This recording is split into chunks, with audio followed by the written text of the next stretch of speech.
distinguished guests, and ladies and gentlemen, the term New Afghanistan and New Taliban and some other terms was promoted together with the recent event. The perception of ones, for instance, might have led the others to follow in generalizing judgment on the issues, which may have resulted in a misleading and annulling mindset towards Afghanistan because of the Taliban. Hence, it is important to have a clear and open discussion to grasp the issues and build new narratives in order to see the future of New Afghanistan. And to discuss our third session, which brings the topic Peace, Reconciliation, and Reintegration for Afghanistan, let us welcome the former Minister of Foreign Affairs Malaysia, Yang Berbahagia Tan Sri Dr. Syed Hamid Albar. The second panel, which is the senior diplomat and former ambassador of Afghanistan to Pakistan, Mr. Abdul Salam Zaif. And the third panel for our third session for today is our journalist guest from Britain, Dr. Yvonne Ridley. And our third session will be led by Dr. Hamad Al-Muhammadi, Assistant Professor ISTAC and Deputy Director of the Alumni Relation Division at IIM. He also holds various external positions such as Associate Fellow at the International Center for Counterterrorism, The Hague, Netherlands, Associate Research Fellow at the Accounting Research Institute in UITM, which is Dr. Ahmad is now a co-principal investigator for a 2-year research at the IIM ISTAC's Extremism Analytical Unit in collaboration with the National Consortium for the Study of Terrorism and Responses of Terrorism, University of Maryland. So, as without further ado, I would like to welcome Dr. Ahmad Al-Muhammadi to moderate this third session. Please welcome. Thank you very much, the MC. Bismillahirrahmanirrahim. Alhamdulillahi Rabbil Alamin. Wassalatu wassalamu ala asyrafil anbiya'i wal mursalin. Sayyidina Muhammadin wa ala alihi wa sahbihi ajma'in. Assalamualaikum warahmatullahi wabarakatuh. Yang berhormat Datuk Saifuddin Abdullah, Minister of Foreign Affairs. Yang berbahagia Datuk Ahmad Azam Abdul Rahman, Chairman of the Global Peace Mission Malaysia, and also Commissioner to the Independent Permanent Human Rights Commission of OIC, Mr. Ahmad Fahmi Shamsuddin, the CEO of Global Peace Malaysia, Brother Muhammad Faisal Abdul Aziz, President of ABIM, Yang berbahagia Tan Sri Syed Hamid Albar, Your Excellencies, Ambassadors and High Commissioners of Afghanistan, Pakistan and Qatar, distinguished moderators and panelists, ladies and gentlemen. It is a great honor for me to welcome all of you to the third session of the KL Conference for Afghanistan 2021. The theme for the third session is the Peace, Reconciliation and Reintegration for Afghanistan.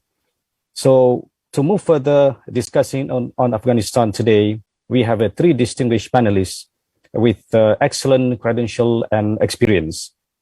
So we have the first panelist is the Tan Sri Dr. Syed Hamid Albar. Let me read to you his short biography, short bio. Tan Sri Syed Hamid began his career in the Judicial and Legal Service as magistrate in the 70s and was appointed as the president of the Session Court in 71. He then pursued his career in the financial banking sector locally and internationally from 78, 72 until 2000 and 1986. In 1986 and 1990, he became partner of the law firm of Albar, Zulkifli and Yap. He was a member of parliament from 1980s to 2013, during which time he has a various ministerial position, including Minister in the Prime Minister Department, Minister of Justice, Minister of Defense, Minister of Home Affairs, and notably, Minister of Foreign Affairs. Tan Sri Dr. Syed Hamid last held position was Chairman of the Land Public Transport Commission Malaysia SPAT from 2010 until 2017. Tan Sri Syed Hamid also hold a barrister law degree from Middle Temple, UK, and was called to Malaysian Bar in 1974. He also hold a master degree in Human Sciences, Political Science from the International Islamic University Malaysia and PhD in the International Relations from Asia University Kuala Lumpur. The second speaker would be Dr. Yvonne Ridley, renowned journalist, and the last but not the least, the speaker, the Mullah Abdul Salam Zaif, the former ambassador of Afghanistan to Pakistan. So to begin our session this morning, we were going to have a first round. Let us listen to the deliberation by Tan Sri Hamid So this session will explore the several aspects of the attempt for peace and reconciliation and reintegration of Afghanistan. So we are going to explore the opportunities and challenges to build peace, stability, and reconciliation and reintegration in the post-occupation of Afghanistan. So among the key questions and issues would be explored is related to the challenges and obstacles to the new government to build peace in Afghanistan, given the presence of ISIS-K and the Al-Qaeda in Afghanistan, the strategies adopted to manage the internal security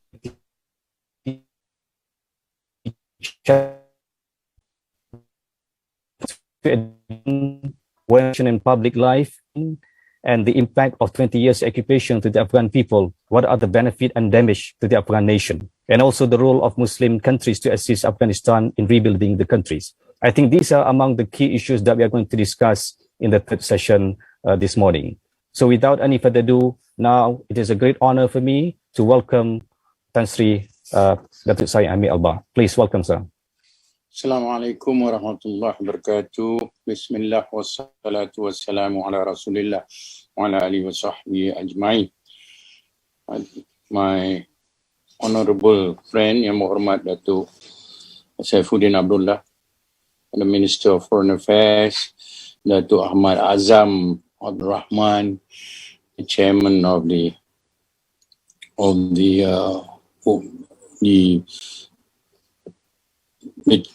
Chairman of the organization, as well as the Commissioner of the OIC Human Rights, and now Special Envoy of the Minister to Afghanistan, Dr. Muhammad Faisal, the Chairman of ABIM, distinguished ladies and gentlemen, my fellow colleagues on the panel to discuss. First, Alhamdulillah, I'm very thankful that Allah gave us the opportunity to be sitting together in this webinar, our new way of trying to create discussion and awareness on subject that is very much related to our current situation. I think I like to thank the organizer for the invitation for me to speak and share my views today at this I consider as critical and timely conference on the way forward to for Afghanistan. And I think and the subject that as mentioned by Dr. Ahmad just now, Hadi, our moderator, is on peace, reconciliation and reintegration. I see that after listening to the minister, after listening to the various panelists and the various sections, I think definitely, I think it shows the extent and the challenges and the problems that we face when we want to talk about peace, reconciliation, and reintegration. There is the issue of coexistence, which is very much related to ultimately reintegrating the various members of the society. And there is the issue of, I feel that a lot of us in the discussion have spoken with some optimism, some pessimism. It's a mixed reaction, and some with complete distrust on wanting quick result or quick fix to the current problem that we are facing. So let me now touch on some of the issues that I think that is very important. First of all, when we talk about peace, it is in a state or period where there is no war or war has ended. I think that has been achieved. That has been achieved. In fact, if you look at what Professor Kamali just now mentioned, even during the first period of the Taliban, they have managed to establish peace, but there are certain other issues that they were inundated that became a problem. So I think what we want is, how do we create concept of societal friendship and harmony in the absence of hostility? I think or violence, or there is no conflict. At present, I'm more inclined to say that maybe we are being very judgmental and giving quick reaction in the context of trying to achieve peace. And I think once they are able to find the peace, then maybe we can start to talk about reconciliation. I was listening just now. You know, we talk about, I think, inclusiveness. I think this word inclusiveness in the context of peace, reconciliation, integration, if you look at the global situation, is one of the most used and abused words. Because why I say that? Because it is, if we are fixed on a certain definition, then we'll get ourselves caught in seeing certain things in the perspective that we want to see it. Say, for example, some countries, they do not have, like for example in the Hazara, just now we mentioned about Hazara. There are Hazara who are Sunnis, there are Hazara who are Shia, there are Hazara who are Ismailis. And I think if you look at even in the case of Iran, the majority of the people are mostly Shia. It's a Shia country, the leader of the Shia nation. And yet we do not see any minister in Iran who is of the Sunni sect.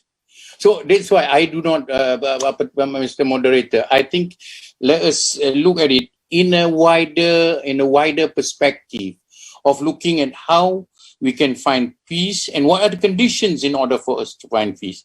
As we all agree, Afghanistan is at a moment of reckoning. Everyone trying to pass judgment and making views about Afghanistan. After 20 years of war and trillions of dollars pushed into what is called stabilization reconstruction, I think we are now, all of us seem to be agreed that the US supported peace process between the Taliban and Afghanistan was supposed to lead to power sharing and then failed. And it has followed by a hasty withdrawal of US troops. And the swift and dramatic Taliban takes over power in Kabul. This we are agreeable. I think there is no denying that whether you look at it in the perspective of four decades or you look at it in perspective of 2 decades of foreign-led governance and reconstruction in the context of war have been disastrous. Why I'm discussing this? Because I think we have to put the re-emergence of Afghanistan, and I think in terms of peace, reconciliation, and reintegration in the historical context, then only will be able to move in the right direction. And even by the United States itself, by its own admission, say that in the context of the war, they think that they can bomb and get democracy being practiced or change people by just bombing and using military power. And they have admitted that, yes, it is a failure. It is clear for all of us to see that the government system and institutions which have been touched, built and supported through the reconstruction years, in the end, proved to be ineffective and fragile. There is nothing that we can build on. So in fact, the Taliban government, they have to start afresh, as if they have to start afresh. So I think what made the Taliban move successful in this particular case, because all of Afghanistan were tired of weak governance, tired of corruption, and tired of rising insecurity. So everyone in Afghanistan wanted and still wants peace and stability. But are we closer to it actually? Are we, and the new leadership in Kabul? So I think listening to that, I would like to take a position that let us give them time, let us engage, let us not contain them and make judgmental opinion that we do not know many things. So since we do not know many things, it would be very difficult. I think it is this conference, the reason for this conference is for us to look at the issues, to identify and to prioritize what we can do. And I think the position of Malaysia has always been, as mentioned by the Honorable Minister, want to see a government in Afghanistan that emerges from a peace and reconciliation process. That is, this is important. All of us recognize that. There is a reconciliation process. There is Afghan-led. No more being told, this is how it should be, this is the mold that you should take. It must be also Afghan-owned, and it must be Afghan control. And we also have stated clearly our expectation on the new leadership in Afghanistan. And they have to adhere, I think all of us say, empowerment of women, human rights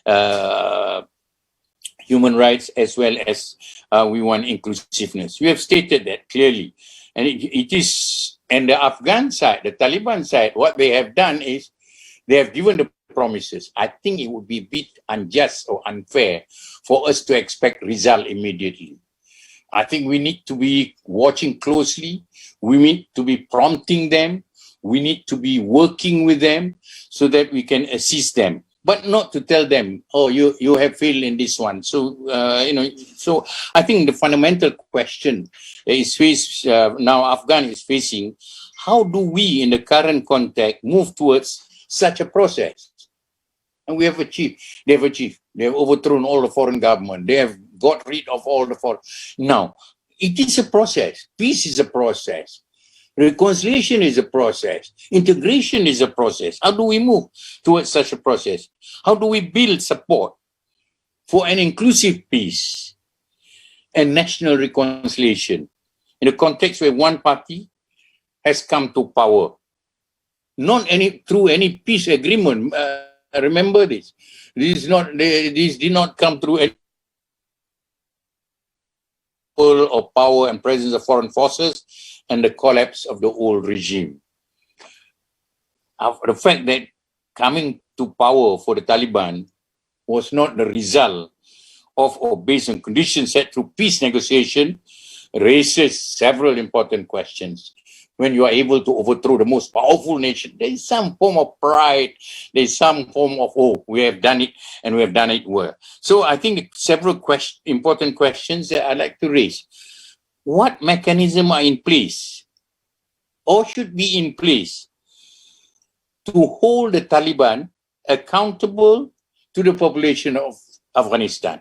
What type of standards are we going to take? What type of report card are we going to do? And it is remember that this is in respect of the diverse groups. We have the women, just now that we mentioned, minorities, Afghan civil society, and Afghan civilian more broadly. So there is one. The other one is, what are the ways forward in building and maintaining trust among diverse stakeholders in Afghanistan? The third one, since I consider stages and process, what are the priorities of engagement with the Taliban? I think all of us are agreed that maybe we need to engage in order to understand, in order to know and assess what should be the things that we should be doing. So what are the priorities of engagement with Taliban and other stakeholders in Afghanistan to reduce? I think Dr. Roy plays it. If you are going to put other things, then we are going to get into trouble, because the biggest problem faced by the Afghan now is their humanitarian suffering, the humanitarian suffering of the Afghan people, their socio-economic collapse, and prevent terrorism. I think everyone is talking that they will, even I think Dr. Razak has not even mentioned that it may be used by the Taliban in order to use as a leverage for them to get the support of the Western countries and not to seize the funds that is held in the Western banks. So prevent terrorism. I think, sometimes what we are discussing is the most important thing in this process is for us, how do we build trust? How do we build goodwill? There is a trust deficit. There is not only trust deficit internally, there is a trust deficit externally among the international players. So what are the benchmarks for us to lay down to ensure the progress is being made and the Afghan does not backslide further? I think I dread if they go back to a civil war again. I think that this should be the end. So from the discussion, I am very clear that there are no easy answers. It is more complex than we might think of to these questions that I've asked. The views on the Taliban's takeover of power are extremely polarized. On the one hand, there are those who view the Taliban victory as a defeat of foreign occupation, so we should be proud. I think somebody was asking whether it will be encouraging Malaysian security, create Malaysian security problem because the Taliban has been successful, or will it encourage other players in the region to be fearful of Islamic resurgence? So the defeat, on the other hand, the Taliban's takeover, in my view, cannot be blindly endorsed by the international community because of their human rights records. But I like to question on these human rights records, because our standards of human rights records, I think, yes, they have bad human rights record, but the Western countries also have got very bad human rights record. I was watching a CNN program, what they have left. The prison, the engagement, the torture that is being used, even in the Algarve prison or in the Guantanamo, all these things is, I mean, sometimes you cannot pontificate when you yourself have got your own problems. So I think the human rights records not good, but let us show how we can help them in order to improve their human rights records, but not to condemn them. I think wars create all kinds of cruelties. That's why I never believe in wars and settlement conflict through violence, because violence is always the answer for us to breach humanity and to be for us to be unjust. I think this one need a lot of focus and attention and encouragement, particularly their attitude towards women. Lack of inclusivity, as mentioned just now, they have tried to be inclusive by putting some deputy ministers, but that's not enough. But let us not give up on them. In the current government structure, despite promises given by its leadership, everybody make promises, but we must give them time so that the promises can be fulfilled. Another point that I like to mention is that we must all remember that human rights concerns are not simply the concerns of the United Nations or the international organization, but the people of Afghanistan. There are over 6.4 million displaced Afghans, including 2.8 million of refugees and asylum seekers across many countries. Even in Malaysia, we host several thousand Afghan refugees who seek protection in our country. Many of those who have fled are civilian victims of war and violence, including victims of direct violence by the Taliban and other armed groups. Ultimately, in my view, any process of reconciliation must convince these people, those who are most vulnerable and those who have fled because of fear, that Afghanistan will one day be a safe place for them to return, that they should choose to do so, and they can be protected in their own country. Women must feel that they are safe and free to work, to study, and to engage in public life, including politics and governance. And this is important if you want to be able to sustain the culture of peace, the culture of reconciliation, in order to integrate the diverse ethnic and cultural group in Afghanistan. And minorities also must feel protected and represented. Ordinary people must not live in fear that they would be the possibility of them being subjected to violence or intimidation. At present, I think generally they have behaved quite well, I think. Arbitrary arrest, confiscation of property, and punitive action for exercising their fundamental freedoms. Are Afghan stakeholders and the international community willing to do what it takes? So it's up to them. But remember, in us asking this type of question, there's a lot of geopolitical issues. There are a lot of players within and outside the region who are encouraging, because of the negativity that the Taliban has emanated about their profile, that like to see the Taliban do not succeed.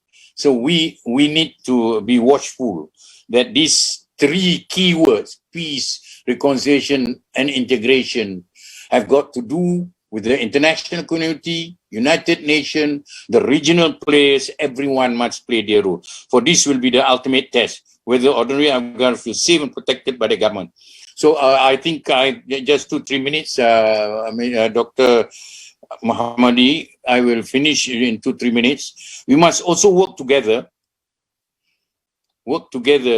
to prevent Afghanistan from sliding into socio-economic collapse. I think this is immediate. You know, I think we should pressure the Western countries that the fund that they are holding, about 9 billion, I was told, that they should release. And I think you can establish mechanism to ensure it goes to the right cause and to the right channel. Say, for example, UNDP has warned that 97% of the population are at risk of sinking into poverty. The banks will soon run out of money. What can be done to prevent this crisis?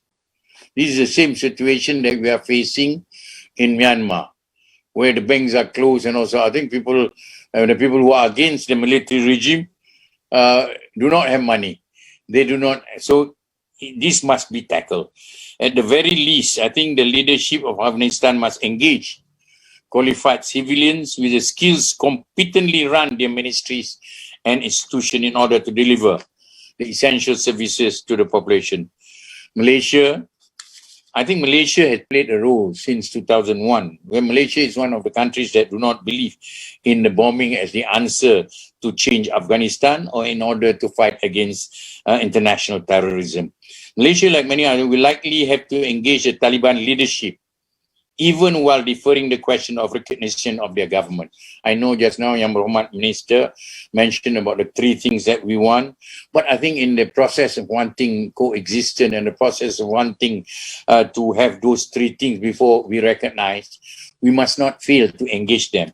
Because of our name, reputation, and image is very good. We have the ability to access to them, and I think we should do so.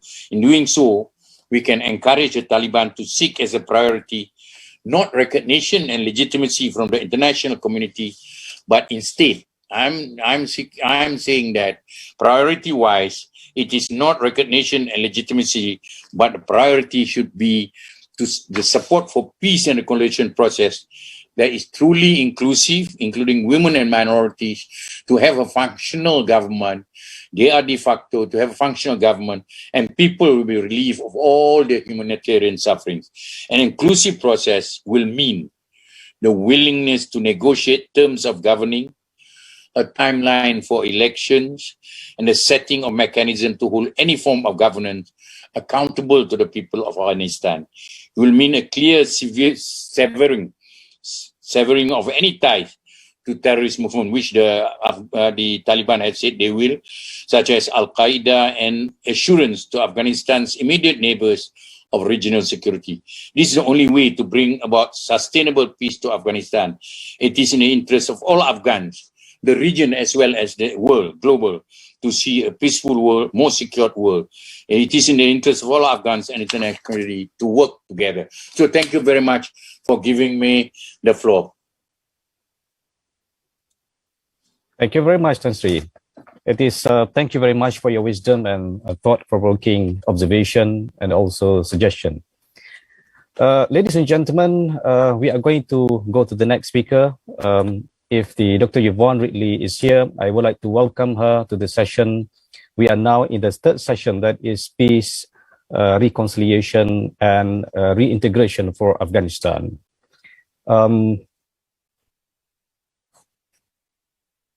Before we proceed further, let me read to you the background of Dr. Yvonne Ridley. She entered journalism straight from school and has enjoyed an award-winning career, breaking through several glass ceilings on the way. This is how she described herself. She worked for a number of fleet newspapers, including the Sunday Times, The Observer, Independent on Sunday, and Daily Mirror, and has written for other titles on the freelance basis, as diverse as Washington Post, Tripoli Times in Libya, and Tehran Times in Iran. She became a headline when she was captured by the ruling Taliban in 2001 after sneaking into Afghanistan wearing all-enveloping blue burqa ahead of the US-led war. 2 days into the undercover mission to the Express newspapers, she was arrested as suspected American spy by the Taliban. Few expected her to survive the ordeal, but she emerged unscathed 11 days later after being released on humanitarian ground. During her imprisonment, as the chief reporter of the Sunday Express, experienced the sheer terror of being bombed by the American and Britain, and the experience, she said, propelled her straight into the rank of anti-war movement. She further confounded her critic by embracing Islam 2 years later and having given her a captor and undertaking to study Islam and the Holy Quran if they released her. So it's a great honor and privilege. I welcome Dr. Yvonne Ridley, and please, can we have her? Dr. Yvonne, you're welcome.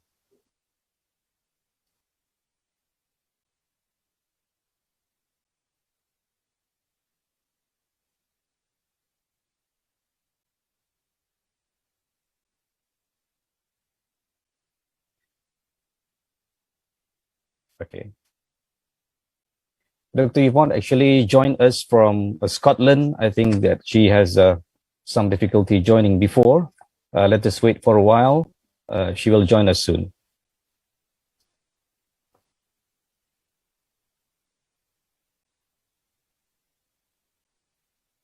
Dr. Ahmad, Yes. I guess you have to proceed with country first because Dr. Yvonne is still, handling with her technical problem. Okay, very well. So Dr. Yvonne is having technical problems at the moment. So right now, I think we have to open for a discussion briefly before we proceed to Dr. Yvonne. I'm interested in the 2 points mentioned by Tan Sri Hamid just now. That is imposition of the foreign values to the Afghan people. I think this is one of the biggest challenge, I think, for the Afghanistan at the moment. Because if you look at the trend of our people response to Afghanistan today, Tan Sri, we can see that some of them showed an outright support to Taliban, and also, on the other hand, a total rejection of Taliban as the legitimate authority in Afghanistan today. And one of the reasons is because they said that Taliban did not comply with the international standard of the human rights and also freedom and the rights to education, women's, and so on and so forth. So in your view, to begin our discussion now, Tan Sri, do you think that it is a good idea that for the foreign nation, for example, who has been invaded the country, occupied the country for the past many years, and also having bad track record, and suddenly become the champion of human rights, try to impose such values upon the newly independent nation?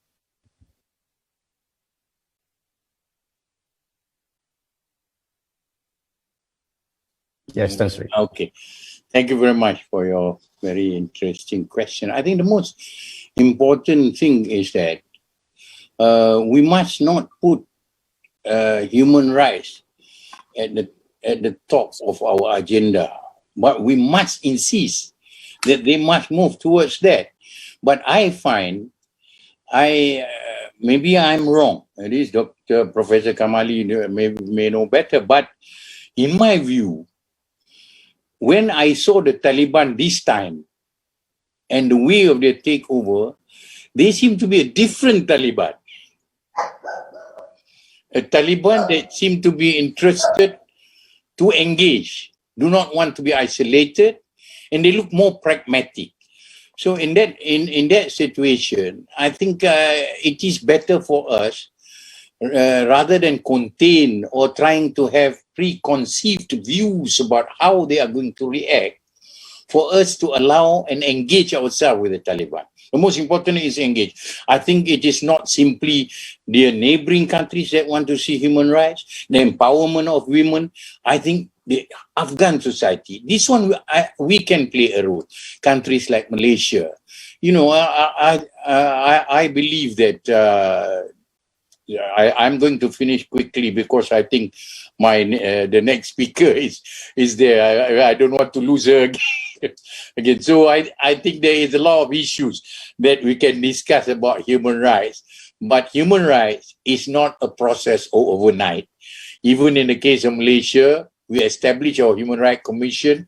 We started with education of people understanding what is human rights. And human rights is rights as well as obligation. How do we merge both of them? I think this is an important issue. I will discuss it later. Let my colleague, the second distinguished speaker, want to take part. Yeah, Professor Kamali. Yes, Professor Kamali.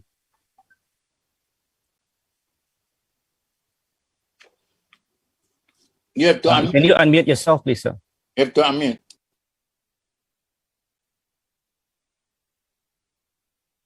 Whether they oppose it or they do not oppose it.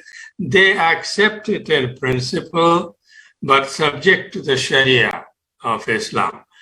They accept human rights subject to the Sharia and the approved customs of Afghan society. That is their basic kind of position taken on human rights, that we accept it subject to the Sharia. But I think here, Professor Kamali, Yeah. I think it is important for us to recognize that Islam is not against human rights. That's right. Subject to Sharia, it's a question of values and moral and ethics. These sometimes we have differences with the West, but it is important for us to accept, to see how are they going to implement. The most important thing in Islam, you must not oppress women. You must give them equal rights. You must bring justice to them. This is the essence of Islamic, treatment of women. And women is put in the highest position. So I think this is what we must impress on them. I do not like the idea of us living to say, oh, because it is Sharia, it is up to subject to the condition and culture and sort of thing. We will be slower, but I think we must impress about what Islam wants for its followers to follow. There must be justice. You cannot oppress women, and you see how Rasulullah sallallahu alaihi wasallam take the views of Hafsa and all these things. So I think we need to educate each other. Yes. So we hope we can. So long as they accept the principle, then we move on. I think accepting the principle is important. To support your point, I have studied the Universal Declaration of Human Rights. With the Sharia, there is complete harmony, except for the total freedom of religion that end the human rights place the position of women subject to CIDAW. CIDAW, complete elimination of discrimination against women. CIDAW gives recognize for women status that is not totally in harmony with some aspects of the Sharia, but on other aspects of Universal Declaration of Human Rights, there is total harmony with the Sharia. Yes, thank you very much, Tan Sri. Thank you very much, Dato' Hashim Kamali, for your input. I think this is very, very critical issue that we are going to discuss further. I would like to welcome Dr. Yvonne Ridley. Dr. Yvonne, welcome again. It's a pleasure to see you again after a month. I think we've been in the same panel before last month, and it's great to see you again here. Today we have the third session, that is the peace, reconciliation, and reintegration of Afghanistan. So you were one of the persons being arrested or being detained by Taliban. You have the first-hand experience in there. So now I think it is important for us to have your view on board. You're welcome, please.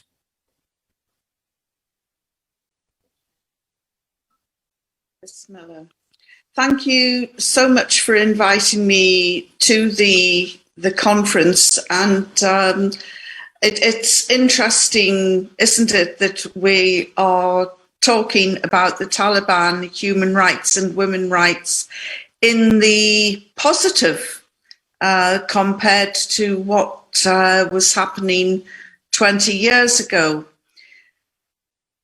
I do think that the Taliban have been demonized beyond recognition. And I find myself as a former captive in the unusual position of often having to come to their defense, although I can tell you they probably like. However, in this situation now, where the Taliban have come to power, absolutely no way that this could have happened without popular support on the ground. And so, you know, for once, we, when I say we, I mean the West, have to accept and respect the wishes of the majority of the Afghan people and not the vocal minority who have had the benefit of an education and who can orient themselves very well to the Western media. I have been back to Afghanistan quite a few times since my unfortunate experience.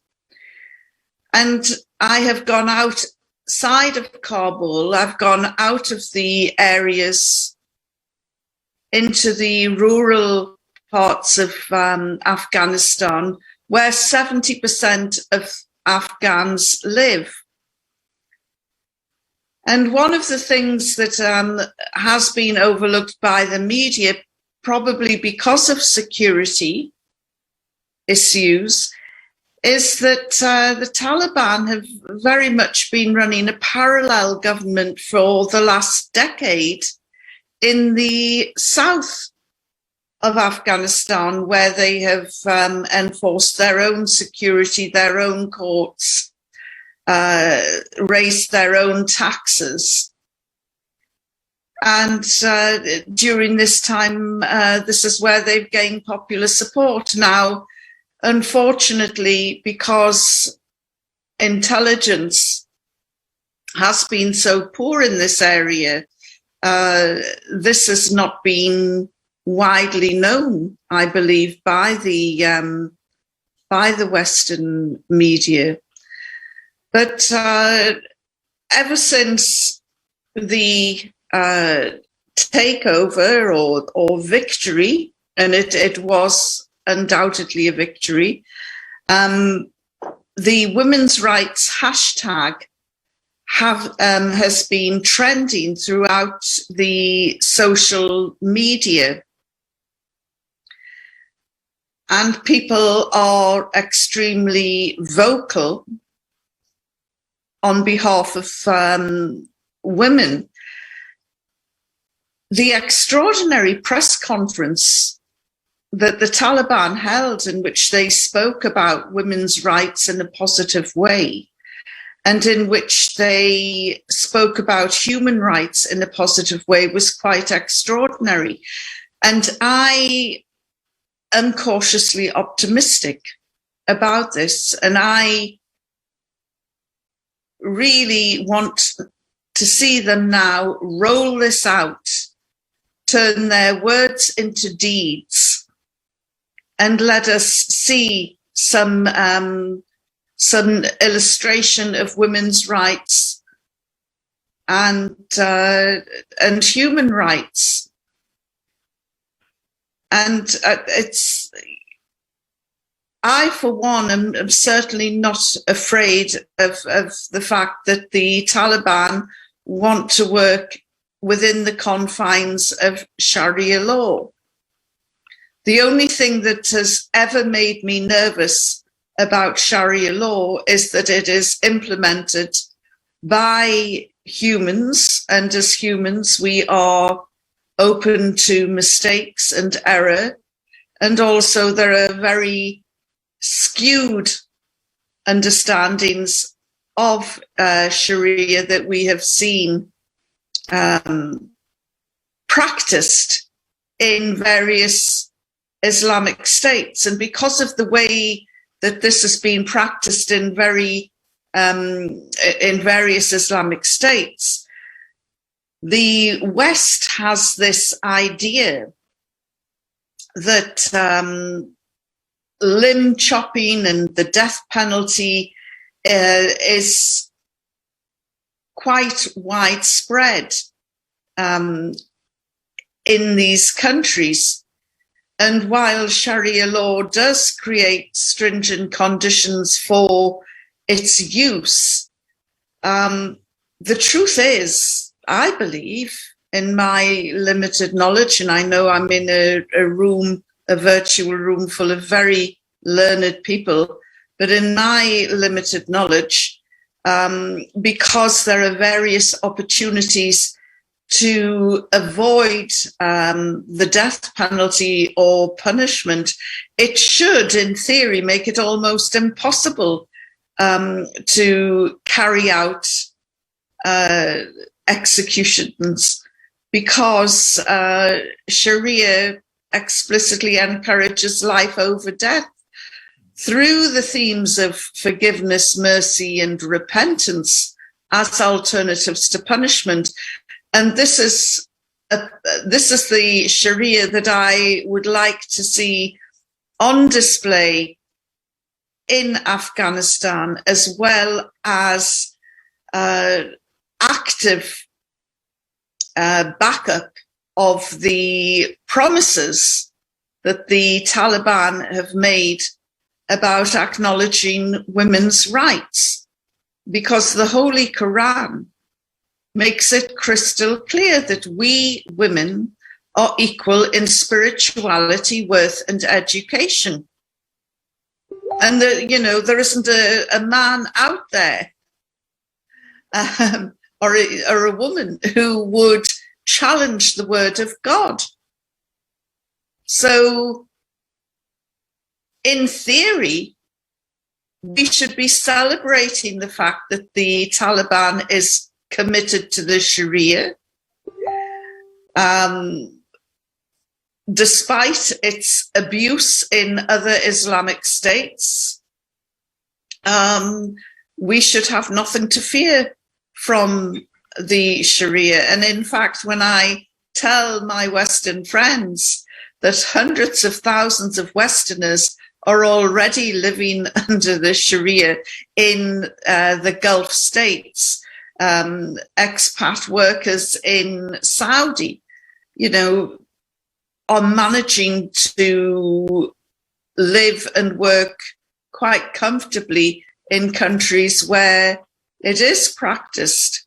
And to be brutally frank, if you work within confines of the laws of the country where you live and work, there should be no reason why you would end up in a court.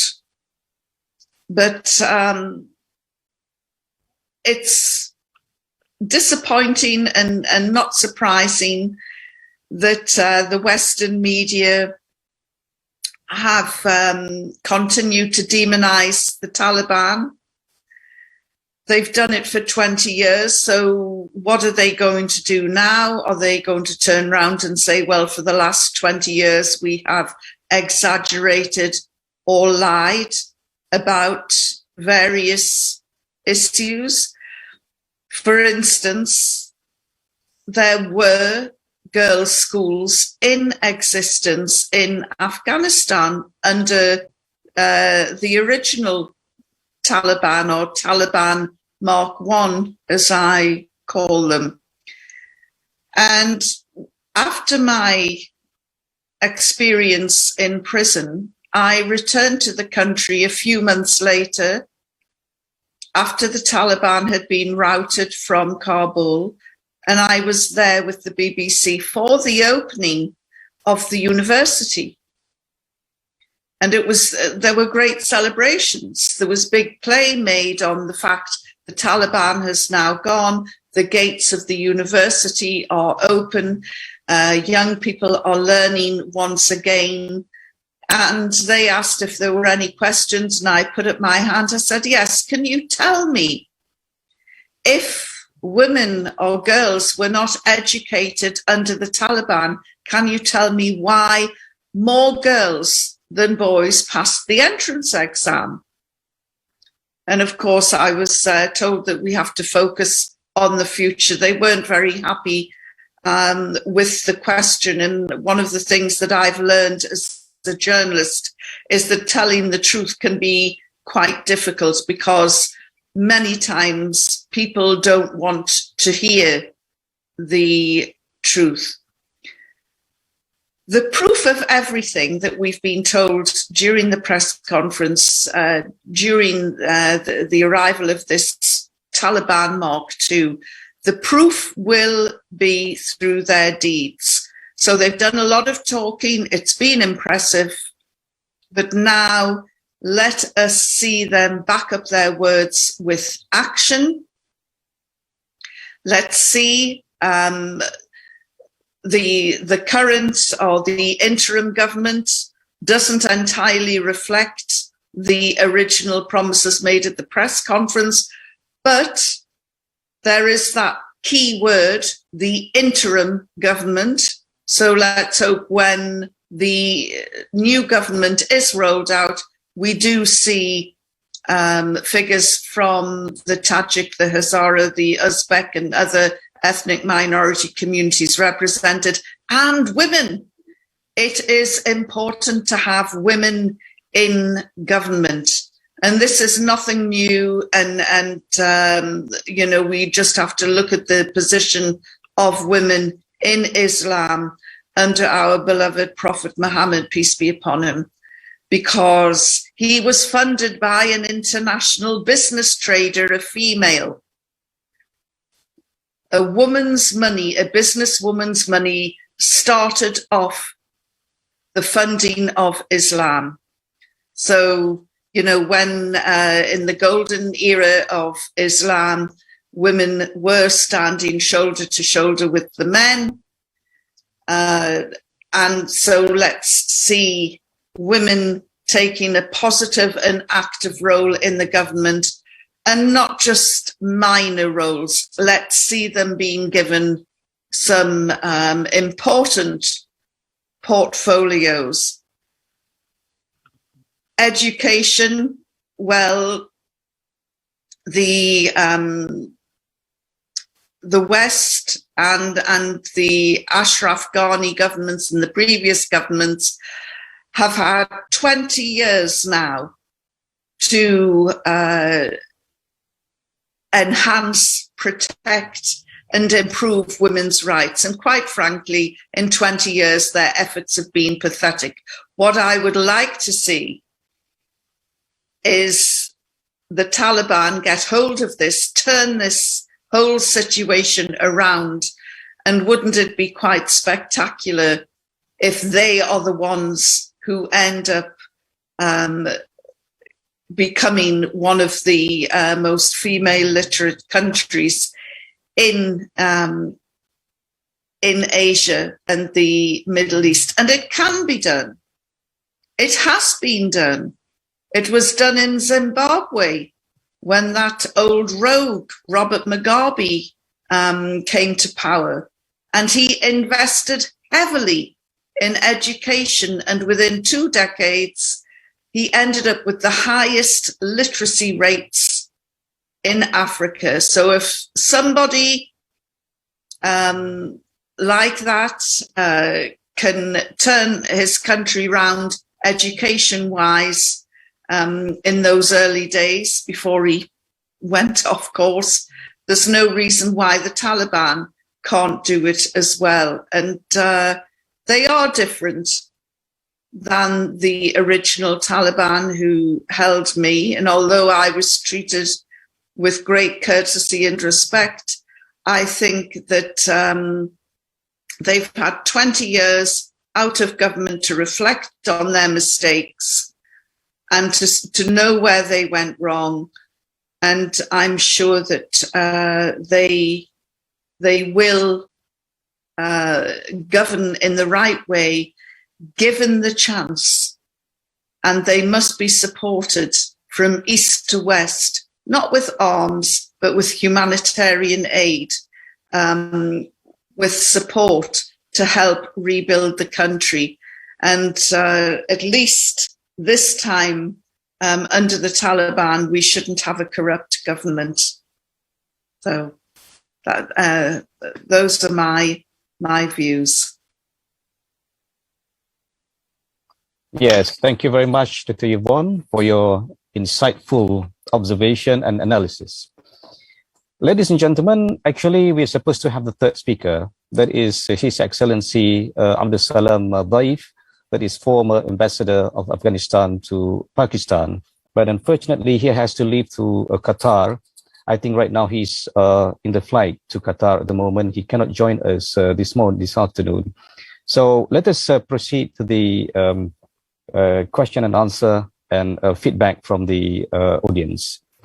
I'm sure that the views and insight given by Dr. Yvonne Ridley just now might incite or provoke some kind of question from the audience. So I now would like to open the session for the question and answer from the audience.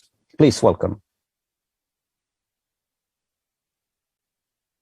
So we have the SM Rashid Zaman from Bangladesh, I think. Sir, please welcome. And we go next to Dr. Faraj after.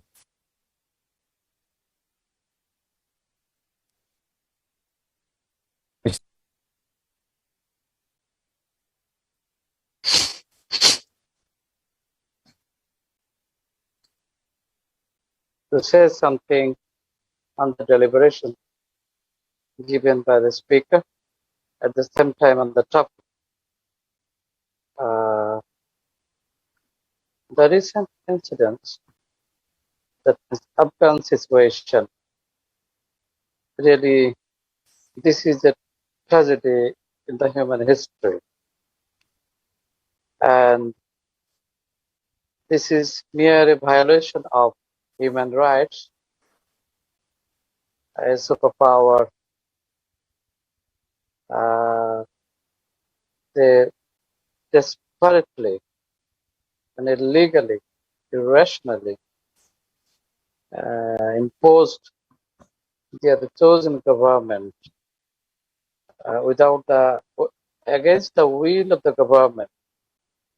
So here, as a member of civil society and a member of social work and development field, I should not trust the political points, but I should remain within the limit of humanitarian aspect.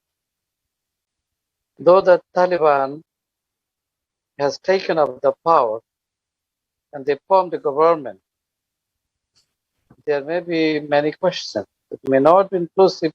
There may be some limitations and some mistakes, some lapses and gaps. But the crude reality is there is a huge massacre and injuries and death toll, destruction of houses and buildings and trees and animals, many things. Now, as a human being, we should show the respect for the distressed humanity, and we should take steps on how to stabilize this government and how to help these distressed people. And we should unitedly organize funds and other civic communities to stand beside the distressed people and wounded people and those who are in battle, those who lost their lives, the family. We should stand beside them. So we must have compassion and mercy for them, and we should stand beside the war victims and refugees, those who has taken shelter the border area, neighboring countries, and within the countries. So this is my strong view. Now we should give up double standard policy, and we should give up the policy of making hegemony and domination on a nation, on a country. And we should not compel any individual or any nation to impose someone's own views and own ism on them. So let the Afghan run with the will of the Afghan people. Particularly, they have got a special ideology. Who they are claiming Islam is the basic principles, which are the guiding factors and indicators and principles of the rule of the government. And Islam has got some universal points which protect human dignity and rights. There is no shadow of doubt. It is proved all over the world. All the scholars of the world will unanimously agree. So if they want to run the country according to the ideology of Islam, let them do it. This is their freedom, this is their liberty, democratic rights. So we should allow them. Thank you. Particularly, we should help the distressed people with humanitarian help and benevolent attitude. Thank you very much for giving time. Thank you, sir. Alaikum. Walaikum salam. Thank you very much. It's a very, very wonderful idea. Dr. Farish, before we proceed to the panelists. Thank you very much, Mr. Moderator. My question is actually addressed to Tan Sri Hamid, and I agree with the points that you raised. But as we recall in the earlier panel, we are looking at Afghanistan in the context of geopolitics, and Afghanistan is surrounded by other countries, including very powerful large countries that have invested interests in the geopolitics and geoeconomics of Central Asia. Not all of these countries even care about democracy or human rights. And we now live in a very transactional political environment where from Trump onwards, we see that powerful countries have, are less and less inclined to harp on issues such as reform, modernization, progress, human rights, and what have you. My question is, Malaysia is just one of many actors attempting to help the people of Afghanistan. What would be, the position that Malaysia would take in the event that, say, China plays an increasingly visible role in Afghanistan, and China does not impress, democratic reform or representative politics in Afghanistan? These are possibilities that I think we also need to consider. Thank you very much, Dr. Farish. So before we proceed to Dr. Fadlullah, let me allow the panelists to respond to that first. Tan Sri? Yvonne, bagi Yvonne dulu. Yes, yes, Dr. Yvonne, you are welcome to take the lead. Well, I'll take the second issue first. People have been saying, how have the Taliban changed? And I said, they've had 20 years to reflect on the mistakes that they made. But one of the things that they have done, they have spent the last few years on a charm offensive, winning round various tribal leaders and political leaders on the ground. They've, in fact, they did exactly what Hamid Karzai did when they were in power the first time round.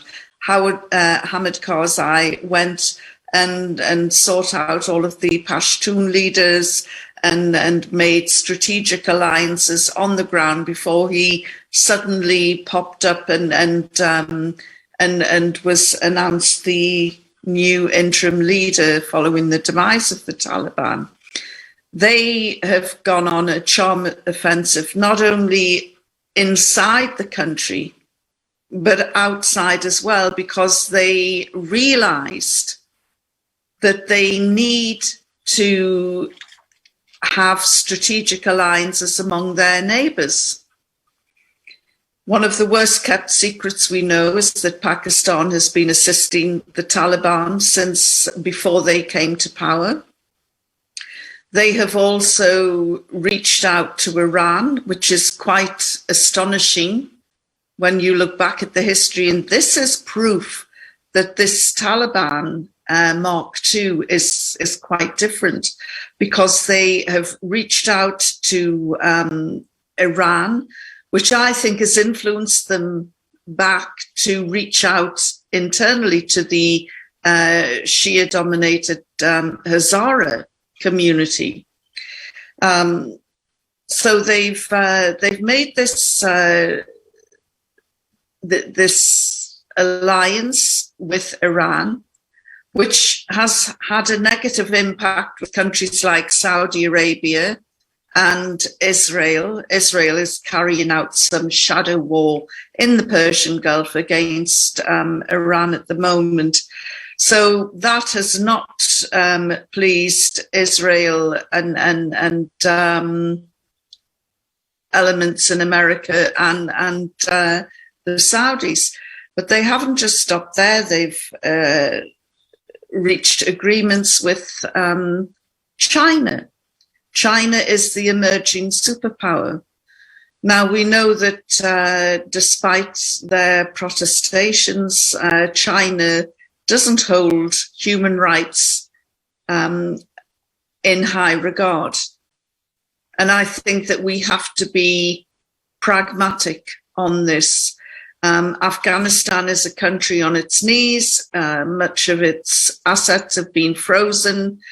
And I think that the Taliban had anticipated this was going to happen, that America would freeze the banks. And so in anticipation of a backlash from the West, they have made trade inquiries, trade deals with Pakistan, Iran, Russia, China, their other immediate neighbours. And in one respect, it's quite exciting because it means the opening of the old trade route, the old Silk Road. And it's very, in some ways, it's very exciting that this has happened. And this has been going on for months. The big surprise to me is that people were surprised by the Taliban takeover. And I would just say, what on earth did they think that the Doha Agreement was about? Last February, America signed a peace document saying it was leaving Afghanistan. Why was everybody suddenly surprised when they turned up on the door in Kabul? And by the way, in those 2 or 3 early days in Kabul, it was almost a bloodless coup. It was almost a bloodless takeover compared to the takeover between Biden and Trump when we saw what happened in the Capitol riots. But they've made these strategic alliances. At the moment, there's a lot of shuttle diplomacy going on. There's lots of figures coming backwards and forwards, obviously setting in place trade deals and support. Qatar and Turkey are also strategic partners. And unless the West gets its act together, it's going to be completely left out. And I think that, as to say, the Taliban have put a lot of things in place. They've only been in power 3 or 4 weeks. how many new governments start turning things around that quickly. So I think we need to be more patient. But I think what we will see is, well, we've seen the demise of one superpower, and we'll see the emergence of China. And I think that the Taliban that didn't want to trade, didn't want to have anything to do with the rest of the world in the 90s, and it was the feeling was mutual.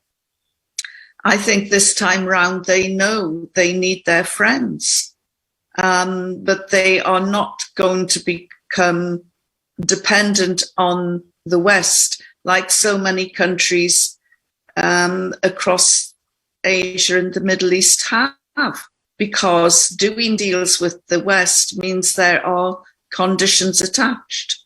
And I don't think this is something that the Taliban want to do. But we are in very interesting times, unprecedented times. And, I think that that given the chance, Afghanistan could do very well. And if Afghanistan does very well, I think that will have a great impact, positive impact on neighbouring Pakistan, which is also something that India might not want to happen, because India has been able to keep Pakistan weak by all the activity over Kashmir and along that border. And it suited them for Afghanistan to be volatile, because that focused the minds of the military in Pakistan on that vast, porous border with Afghanistan. And if there are no security issues between Afghanistan and Pakistan, and there is a breakout of great neighbourliness between the two, then that will also not be in India's interests. So while we're looking at strategic alliances, we also have to look at the negative impact of these alliances as well, and who does not want this productive, economically viable, peaceful Afghanistan. Okay. So I just add a little bit to what Yvonne have mentioned. I think the message is very clear. Rather than us making a very quick judgment, or that they should change within a short time, let us try to embrace them. And in that manner, I think they are a country that have just ended conflicts, and they have just caused the big powers to feel, I think, very disillusioned, disappointed that they are chased out that way. Yvonne mentioned just now, it is not incidental. It doesn't happen. But actually, the incidental part of it is the last 2 weeks, they didn't follow the agreement, because the American was going to do things quietly without even consulting their allies. So I think there is a thing. It has left very bad taste on the American psyche. And I think that part of it we have to understand. And why I say different, there are so many people who ask the question, what is the difference? To me, the fact that they are willing to engage, and they have engaged various parties within and outside the region, it shows their intention, and they know that they have become a new player. They have just re-emerged from, I think, uncivilized world to a civilized world, because they were kept within the 20 years that they were under the Western power with so much money that is being spent. And in fact, that money that is spent strengthened the arms industry in the US rather than making the Afghan more educated, the women more free. So I think what is very clear is we are still very much influenced, in my view, with the Western narrative, whether in the social media or in it. So we are very much influenced by that. So our thinking is so much, oh yes, they told us this way. And somebody say that, you can see that there is inherent, there is some killings. You know, the number of killings that they have done, that people commit war crimes, genocide, that is not even being, discussed and talked about. When you send drone, unmanned drone, and you kill, suddenly it's collateral. The children died, women died, people in the weddings died. So I think we have to make a more balanced assessment of things so that we are able to see things on both sides. I'm not trying to say that the West is totally bad. I'm not saying that Afghan is totally. Let us see what is right and how they should move. Remember, peace, reconciliation, integration are phases. You don't expect them to put all the phases together and change suddenly. And I tell you, within this until the end of this year, they are going to face a lot of complex challenges and difficulties, because all the players within the region, I think Yvonne mentioned some, India, you have got China, and America must be able to leave that China is not going to be replaced or substituted as a big power. And they intend to play that role, not in the way that the West has played, but say, for example, when they talk about the Silk Road, BRI, the BRI will benefit the whole region. It will bring in the whole of Central Asia, connected it right to Europe. It's going to be a slow process. But there will be development where people will benefit. There will be towns that will come up. So I think let us not make a very quick judgment on democracy. This democracy, to me, is democracy have got different shades and colors. China feels that they are more democratic than the US system or the Western or the Westminster model. Why? Because they have got the central big shura among the Chinese communists from provinces, all discussing about issues affecting the provinces and the way forward that they should. So I think let us not be inundated with, let us change the narrative that the world grew because of its diversity. The world needs plurality, not pluralism, but it needs plurality. Malaysia, when we became independent, one member of parliament in Britain, I think was an assistant minister in Britain, spoke against the giving of independence to Malaysia in 1957. It was too quick. The negotiation was short, it was too quick. His reason is that Malaysia is going to be a failed state. Malaysia is going to be a failed state. Why? Because of its multiculturalism, multi-religious, and multi-ethnicity. And Sri Lanka, according to the Hansard in UK, Sri Lanka is going to do better than Malaysia. But that became a challenge to us.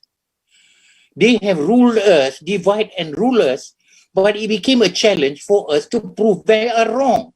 What I am saying is that let us help Afghanistan. And they are not the best showcase for everything that you want to talk about women's rights, about freedom. But neither was the government that when it was under the American control or the Western control. Were they good?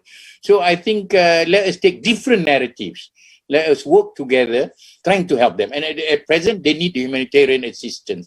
And countries like Malaysia have got things that we can showcase in order to, in order for us to become a good example. But don't try to teach people what they should do. I think the Bangladesh intervener just now was saying, let them do what they want to do. But we will be helping them, but we do not want them to regress, go back to authoritarianism. And I think I was reading Noam Chomsky saying that the West never liked, or Israel never liked, the Middle East to become democratic. That's why the Arab Spring failed. They would prefer to have governments as they are. So it's easier for them to deal. I think we must showcase Afghanistan. It can be successful, but we have to work together. We have to help them. Thank you very much. Thank you very much. Dr. Fadullah, your turn, please, sir.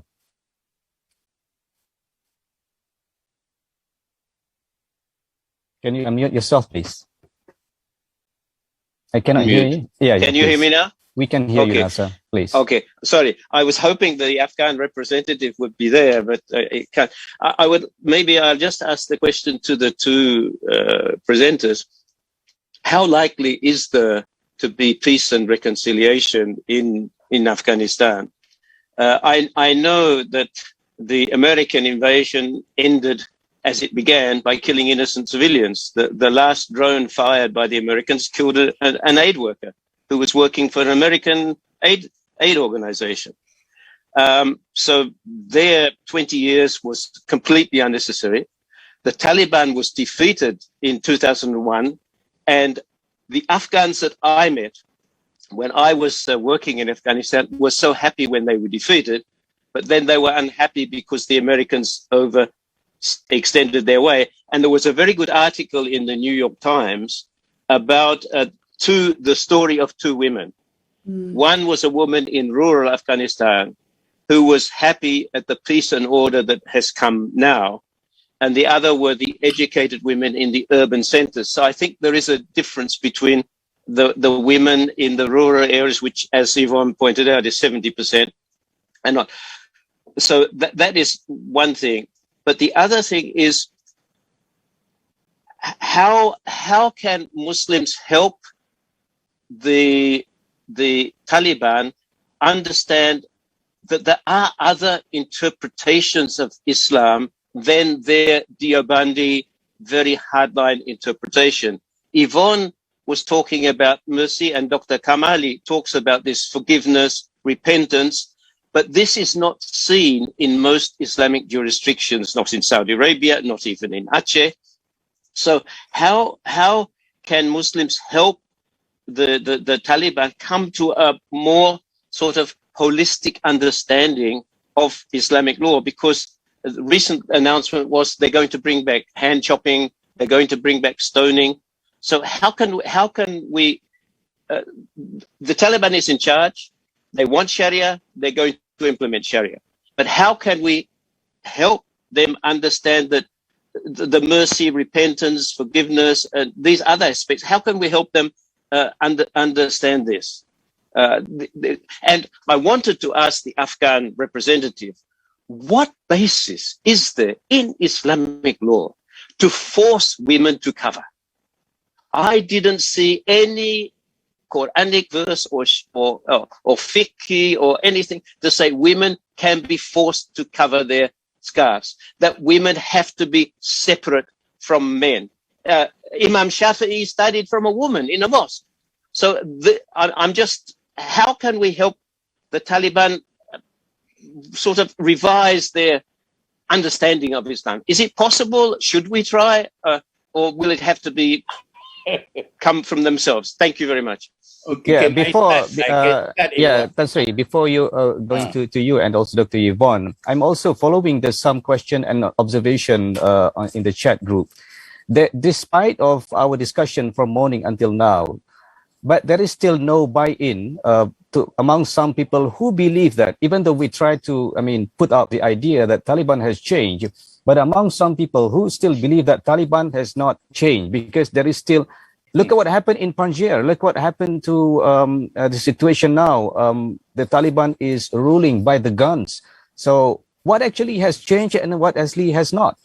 So, and what are the right way of thinking in the context of understanding Taliban?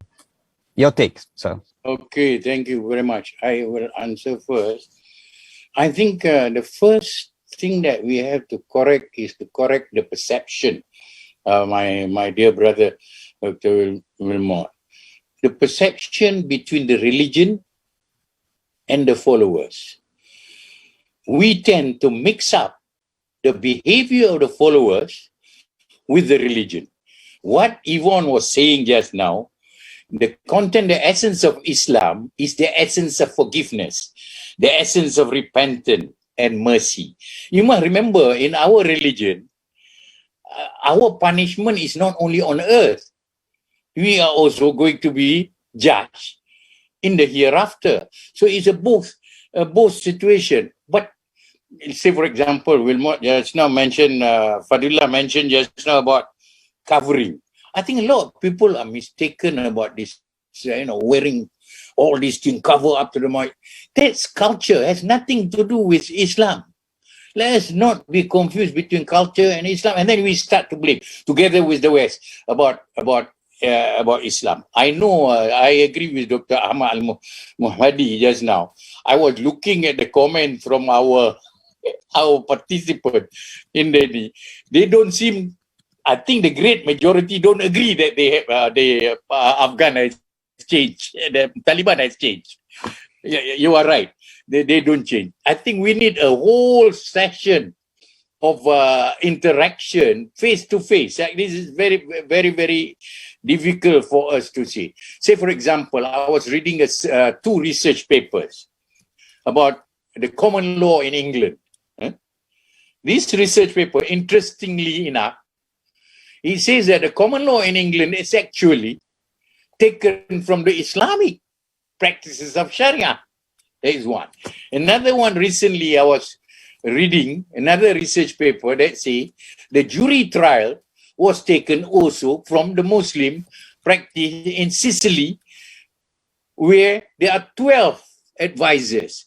So I think it's a question of, maybe, in my view, the way that we have expressed ourselves, I am not surprised that you are not certain or not sure.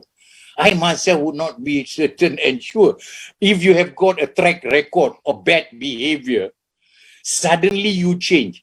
But if as Muslim, and you can be the worst kind of person, but on your deathbed, you do something that is right, you may go to heaven. Say for a person, these are the things that, so I would not be able to answer the questions. They have their herat, they kill these people, they do this. But to me, let us not be quick in passing. Give them time. If you are going to make any judgment on them, let us wait in 6 months' time what happened. Let us wait until we have all engaged them. Let us see how they are behaving and reacting and responding to not only Muslim countries, but the international community. I do not think they want to be a pariah. I think they want to be part of the international community. Yes, there are difficulties. They will be facing a lot of difficulties because people will not trust them. So I would think that they should use people like Yvonne Ridley in order to buy in people to understand what the Taliban are, and to make sure that they can, and they have to overcome the trust deficit that the whole international community is having on them, especially women. And of course, I agree totally, even in our case, the view of people in the urban areas and the view of people in the rural areas are different, unless both are urbanized. Both are exposed to the same thing. If we are not exposed to the same thing, they are more tolerant, the rural people are more tolerant, they are more willing to accept some of the harshness. And let us, somebody asked me the same question that Fadullah asked. You say, you want to introduce the Islamic law, there will be a lot of people with their hands cut off, their head chopped off. But my answer to that is, in how many Islamic countries you see people get their hands chopped off? The rule of evidence under Islamic Sharia is very, very difficult, very tough. So it is more likely, even in murder case, you have got the right to forgive, and there is a right of compensation. So I think I would still stick, Dr. Ahmad, I would still stick to my view, even though the majority view, I think, do not agree that the Taliban has changed. I think they have moved slightly. But since they have made that move, I would like to give them a chance, engage them, and then we will then make or pass judgment later. Thank you very much. Thank you very much. Dr. Yvonne, if you have any comment. Yes, I think it's very important to remember that the Taliban did not invent Afghan culture. It's been around for centuries. And I remember interviewing a burqa seller in Kabul in 2002. And I said to him, you must be so disappointed that the Taliban has gone. Do you think you'll go out of business? And he said, Madam, I am the 5th generation of my family that has been running this burqa stall. And even before the Taliban arrived, standards were slipping because we used to sell burqa trousers. And I said, well, what were those? He said, well, not only did the women put it on the burqa, they would also pull up these big silken pantaloons underneath the burqa as well. And he said that the burqa had been around for centuries. Now, we do get to see photographs from the 70s of women, Afghan women in mini skirts, and that was for a period of about 7-10 years when the hippie trail was running through the Old Silk Route, and there was this westernized culture, but it didn't travel well because, as I say, Afghan culture has been around for centuries, and very soon the miniskirts went and the Islamic dress came back on. So it's important to remember that the Taliban did not invent Afghan culture. Now, when people tell me about women's rights in Afghanistan over these last 20 years, I say to them, some practices against women were absolutely shocking. Sorry, this is my clock going on. For example, there was the introduction of virginity testing, which is women who were giving evidence either as defendants or witnesses in court cases had to have their virginity tested, you know, and I'm thinking, why on earth did the educated women of Kabul and Herat and Kandahar not rise up and protest in the streets about this? Because it had no bearing, no legal bearing at all on the court case that would be being heard. So why did women have to submit to this humiliating procedure before they took part in these legal proceedings? You know, that would have had me out on the streets. I wasn't aware of it until just fairly recently. What I would also like to know is if life was so wonderful for women in the last 20 years, why is Afghanistan the only country in the world where more women than men commit suicide or attempt to commit suicide? Now, suicide is a relatively taboo subject, but we know that about 3,000 people a year in Afghanistan attempt and commit suicide. Of those 3,000, 80% were women. Every single country in the rest of the world the higher figure is in suicide rates is from men. So if life was that wonderful in the last 20 years, why a reverse on the suicide rates? There's something wrong going on in Afghanistan that young women are attempting suicide. And again, this could be down to the forced marriages, which is not Islamic at all. This could be men 3 times the age of these young girls taking a second or a third wife.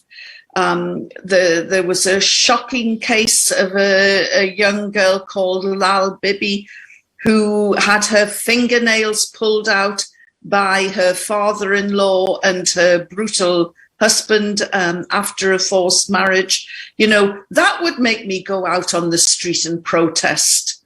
Why was this, you know, this abuse going on? So when I hear about the women's rights or we'll end up back in the 7th century, sorry, for 70% of the women in Afghanistan, they are already there.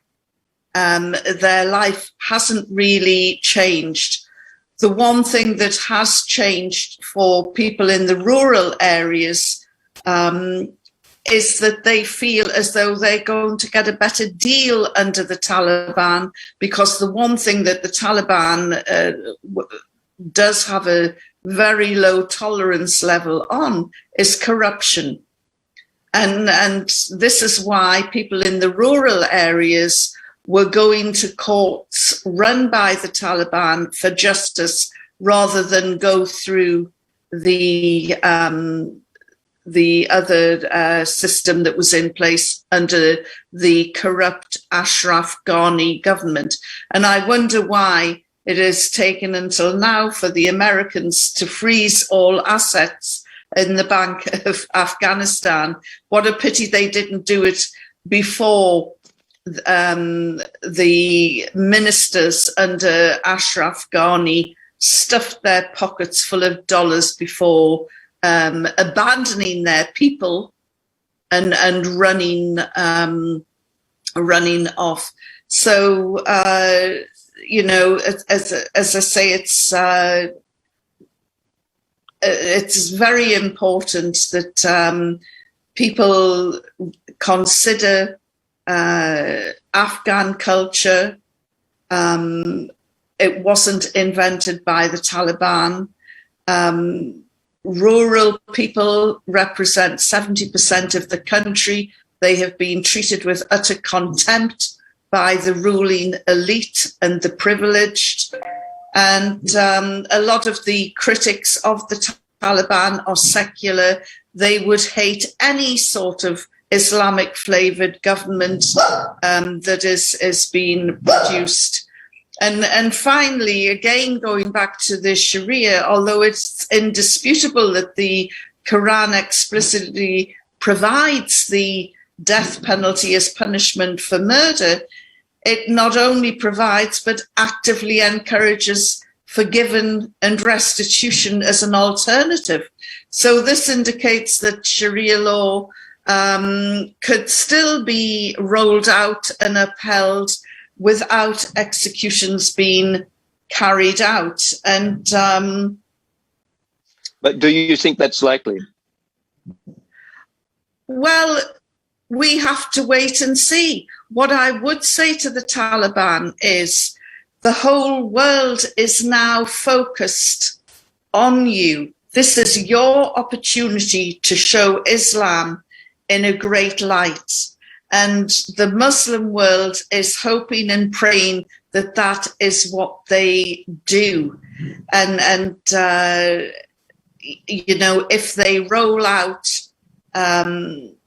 mercy and forgiveness as the backbone of their judicial system, then I think that that would be a wonderful advert for Islam. punishment by death for adultery and apostasy is not explicitly found in the Quran, but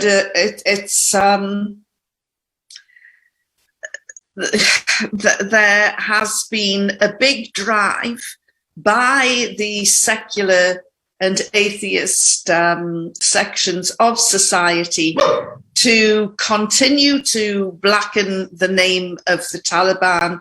And quite frankly, they are actually helping the Taliban, because the more that they say they're brutal, they're evil, they're primitive, they're 7th century, they're backward, that actually suits the Taliban narrative, because as the world has underestimated the Taliban, they have been able to quietly get along with their computers and their iPads and do things, set things in motion that has enabled them to win the hearts and minds of the country in the rural areas, and of course the people have severely underestimated them because of this narrative that they are backward and primitive, and so in many ways putting out this simplistic, overly simplistic narrative of the Taliban has actually helped them rather than hindered them. Thank you.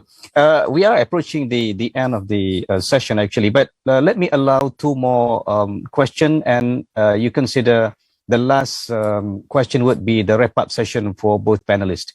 Let us have Muhammad Alim, and we go to Dr. Farish. Go ahead.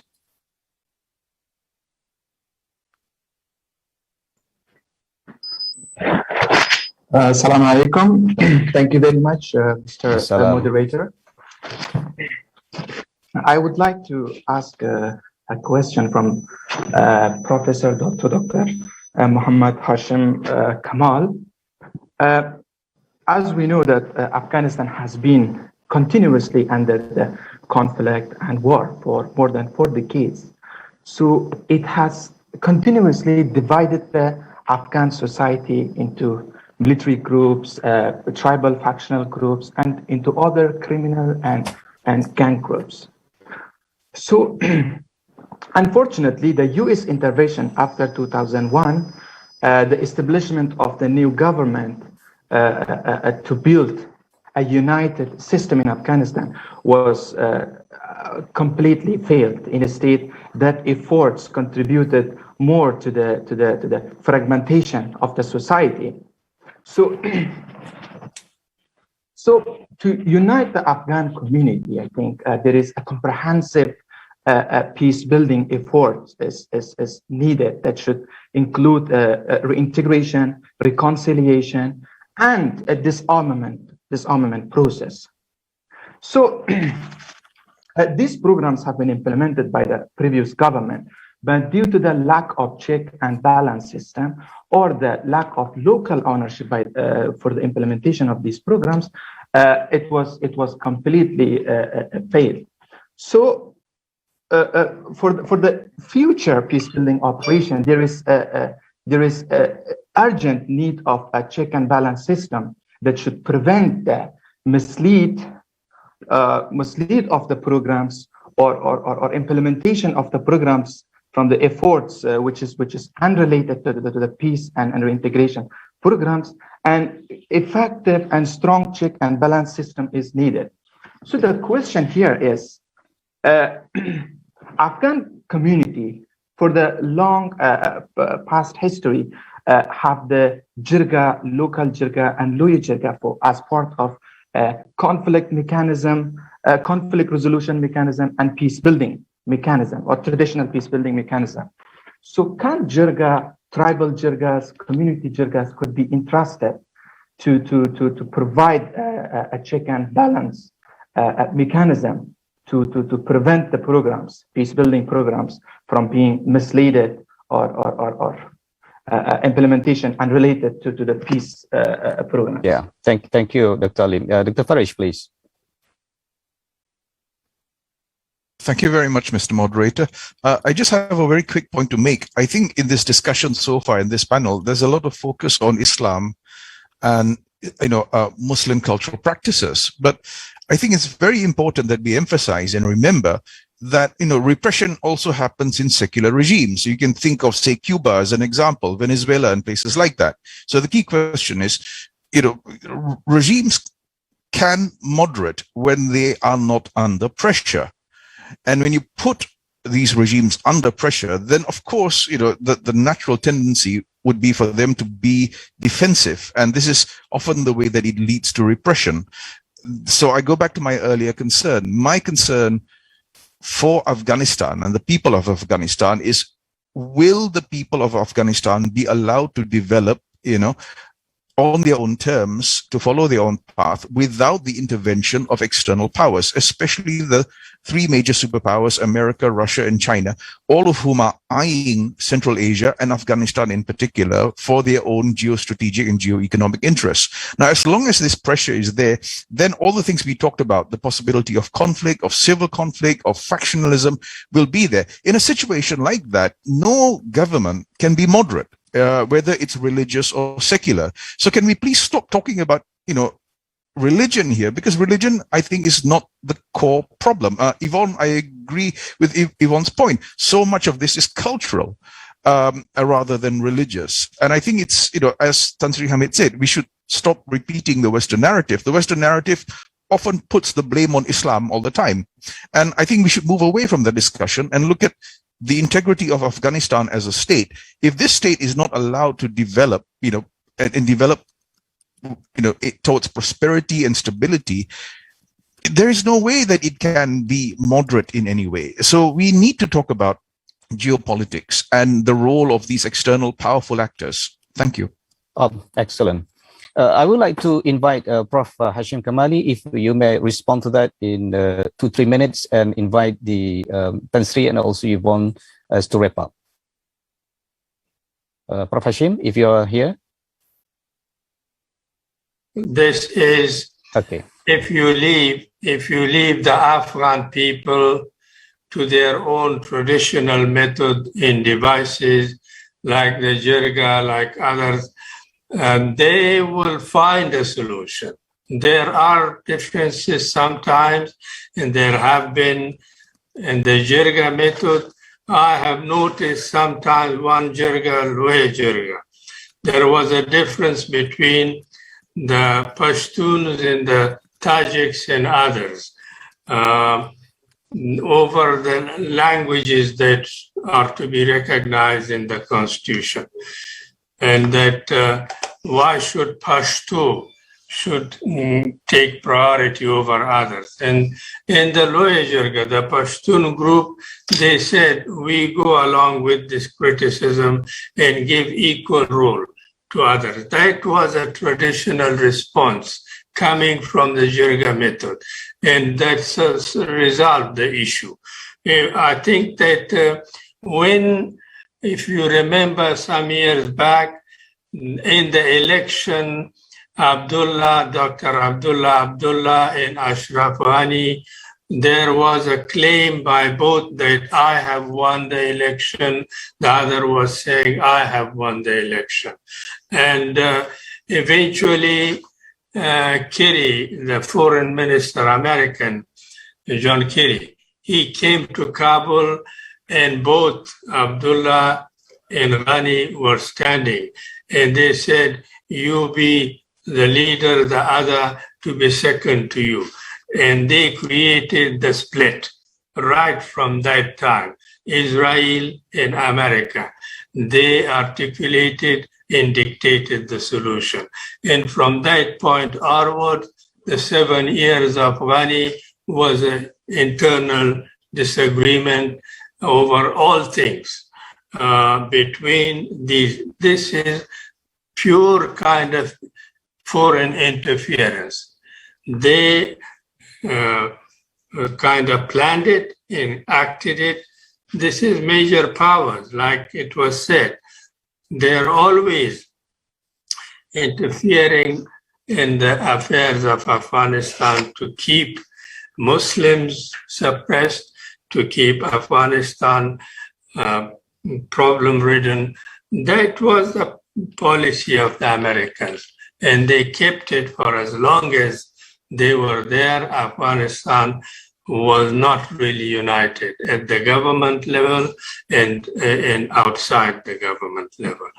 I would have thought, unless those foreign hands are still active, that maybe the Taliban may change this. I don't know, but we will have to see that they may act more independently.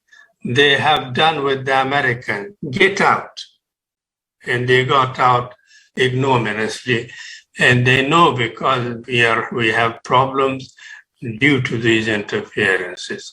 Now, if Afghanistan is left to its own devices, traditionally, through traditional method, it has found solutions to its problems. And I hope that that will also be, the case again. Thank you, Ratu. Okay. Yes, Tan Sri. Okay. First, I like the comment by Faris just now that we are seeing all the violence, we are seeing all the extremities because they were under pressure. So the pressure is a very important factor, and I think you have given good criteria. What I'm going to say is that, in conclusion, Afghan war has long been considered as a strategic failure, and U.S. could neither bring an end to the violence nor ensure complete territorial control. So, with the failure of military means to resolve Afghan crisis, now we are facing the Afghan Taliban taking over, and let us give them a chance. I would like to say that if you want to see the peace and reconciliation process, it must be, I repeat, it must be Afghan-led, Afghan-owned, and Afghan-controlled. And I think the only thing I would like the international actors to participate is that they need to support and pull and push by international actors in order, if you see it, the support can be provided by Pakistan, United States, China, Russia, and even Iran. So let's see that all the countries, the neighbors, the organization play a constructive role in this particular case. But never for one moment we want to have a quick fix or immediate result. Let us engage them. Let them have the opportunity to make the country what they want it to be. Thank you very much. Thank you, Tan Sri. Dr. Yvonne.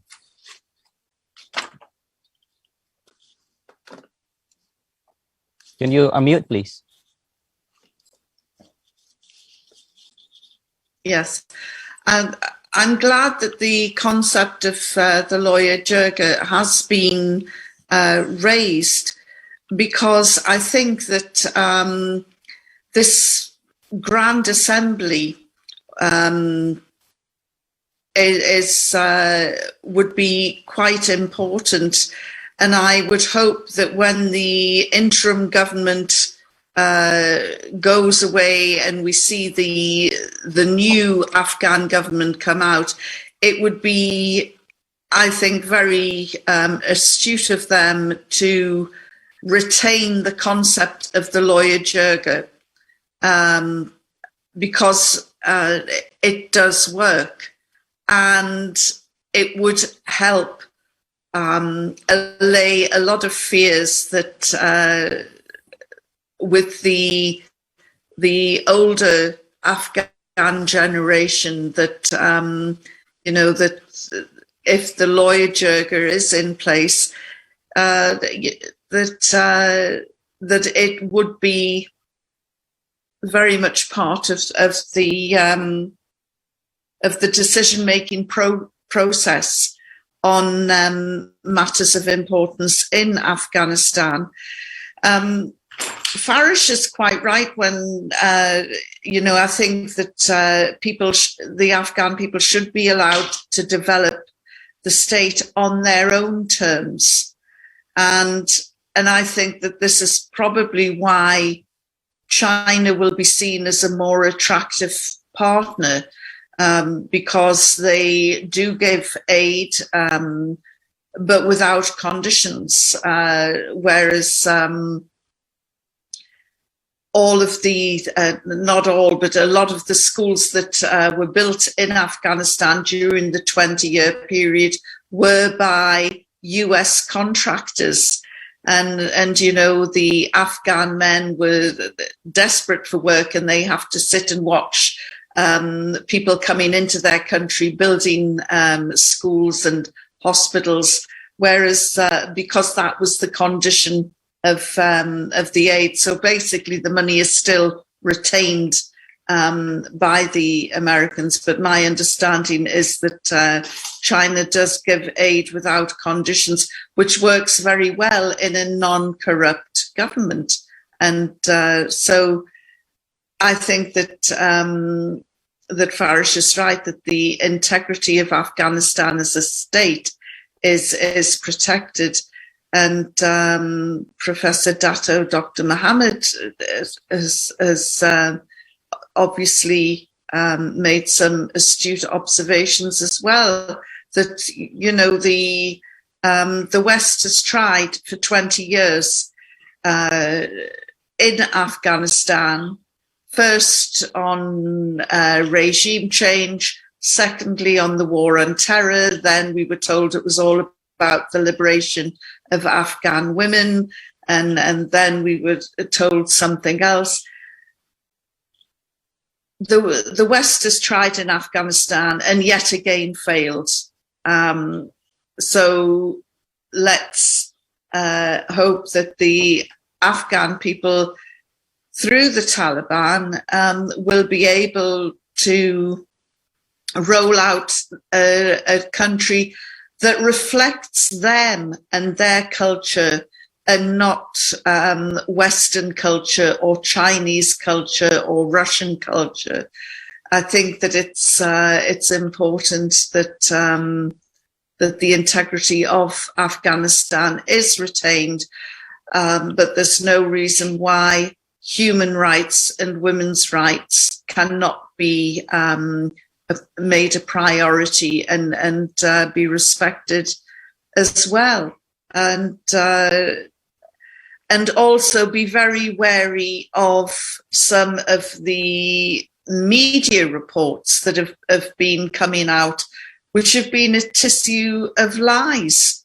And the media can be quite damaging. I know that as a journalist, and I heard stories with great dismay that when Afghanistan was liberated the first time round and the Taliban were routed, women burned their burqas and men shaved off their beards.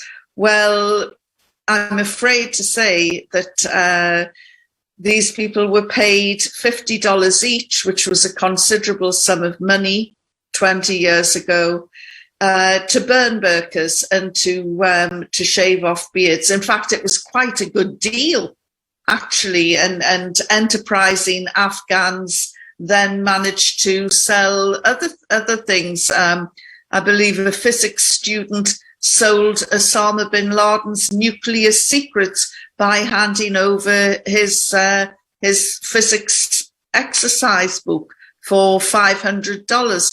So, you know,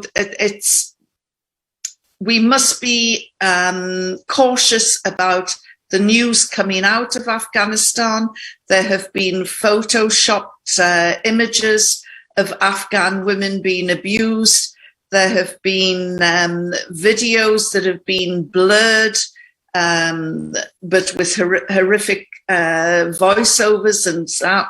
And even the mainstream Western media, I was shocked when I saw a very famous journalist standing in front of Taliban soldiers who were jubilant at their victory, and they were shouting Takbir, Allahu Akbar. And she said, oh dear, they're shouting death to America.